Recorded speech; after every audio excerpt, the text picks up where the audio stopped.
J'espère que vous allez bien. Alors, on se retrouve dans cette deuxième partie de la vidéo, en fait, Service Principal versus Managed Identity.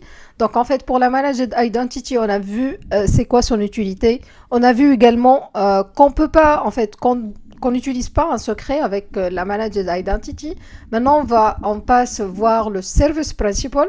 Pour le contexte d'utilisation d'un Service Principal, il est utilisé surtout pour en fait authentifier des applications en dehors d'Azure pour qu'ils puissent s'authentifier avec des services d'Azure, d'accord? On peut prendre un exemple, un Service Principal par exemple, il servira à un GitHub Action de s'authentifier auprès d'Azure pour pouvoir implémenter un pipeline CI/CD. Donc dans cette vidéo, on va voir comment on crée un Service Principal et comment on accorde le droit nécessaire à un à ce service principal par rapport à une ressource Azure. Donc, pour faire ça, qu'est-ce qu'on doit faire? Donc, tout simplement, il faut aller et se positionner dans l'Active Directory, Azure Active Directory, ou bien qui se nomme maintenant Microsoft Entra ID. D'accord? Donc, moi, j'y suis déjà. Donc, je suis dans le Microsoft Entra ID. Donc, je vais tout simplement dans le menu. Je vais à App Registration, d'accord? Et là, en fait, je vais créer une nouvelle New Registration. Donc, je fais New Registration. J'entre ici Service Principal USP, d'accord? Là, en fait, pour quel type de compte vous voulez créer ce Service Principal? Est-ce que seulement vous voulez le créer pour ce tenant, pour plusieurs tenants, pour des tenants, plusieurs tenants et également pour des comptes personnels Microsoft ou bien pour des comptes personnels Microsoft.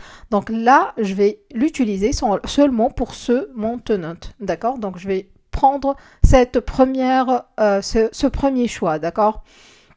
Alors ici, il vous demande, est-ce que vous voulez que faire une fois, c'est-à-dire l'authentification, elle s'est bien passée, d'accord?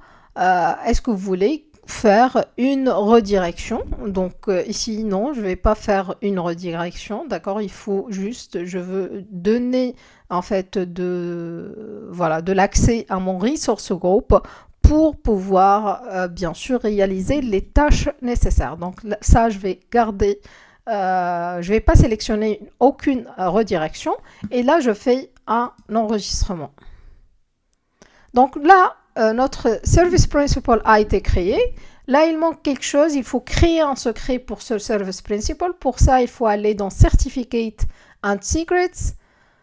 Je clique dessus et je vais rajouter un New Client Secret. Ok, donc je fais comme ça. Je définis SP. D'accord.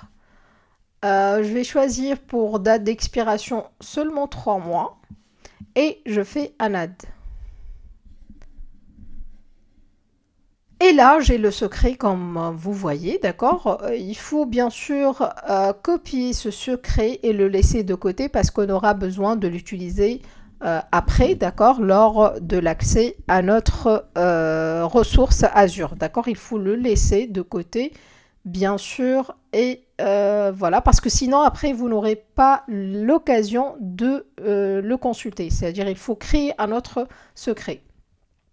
Une autre chose, en fait, je voulais vous dire que lors de la création de votre Service Principal, vous aurez comme variable l'Application ID, l'Object ID, le Directory ID ou bien le Tenant ID. En fait, ces variables, ils sont très très importants ce sont des variables d'environnement qu'il faut il faut une sorte d'initialisation, c'est-à-dire lors de l'utilisation de ce SP, par exemple, comme je vous ai dit par GitHub, d'accord, il faut utiliser, par exemple, vous pouvez utiliser votre terminal pour initialiser ces variables. Pourquoi? Pour dire à ce Service Principal avec qui il est configuré pour qui. D'accord? C'est une sorte de configuration pour que toutes les opérations réalisées par ce GitHub Action, cette pipeline qui veut être exécutée, elle va aller à ce tenant. Quelle application, c'est ça l'application, et l'object ID, c'est-à-dire le service principal, c'est ça son ID. D'accord? Donc ça, c'est très très important pour l'utilisation du service principal. Donc ça, ce sont les données qui concernent un service principal. Donc il faut le créer. Il faut, pour ça, il faut aller dans EnterID, il faut créer son secret. Le secret, il faut le garder de côté. Et également les paramètres, et bien les valeurs que nous allons utiliser pour paramétrer nos variables d'environnement. Ici, on doit sauvegarder ça. D'accord? Donc ça, c'est concernant le service principal. Du côté du resource group, pour qui je veux donner accès, d'accord? Donc je vais aller à mon resource group, par exemple celui-là. Et je vais aller, comme dans le Managed Identity, je vais aller à Access Control, IAM. Je vais rajouter un Role Assignment. Là, il s'agit bien d'un Privileged Administrator Role. Il s'agit bien, je vais donner le contributor pour mon Service Principal. Donc, je dois le choisir ici. Donc, c'est celui-là. Et voilà, je fais un Select. Après, je fais un Review. Oui, tout est bon. Place et Sign. Donc, voilà. On peut même checker, on peut checker qu'est-ce qu'il y a comme... Est-ce que le rôle, il est bien là? Alors...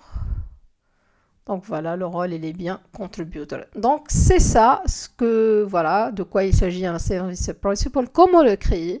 On aura, voilà, peut-être l'occasion pour voir comment l'utiliser. Parce que là, seulement, je parle de c'est quoi ce concept, d'accord? Mais voilà, je peux vous faire une autre vidéo pour vous montrer comment utiliser ce service principal et également comment initialiser ces variables d'environnement, d'accord? Alors, moi je vous dis à très très vite et voilà, bye bye.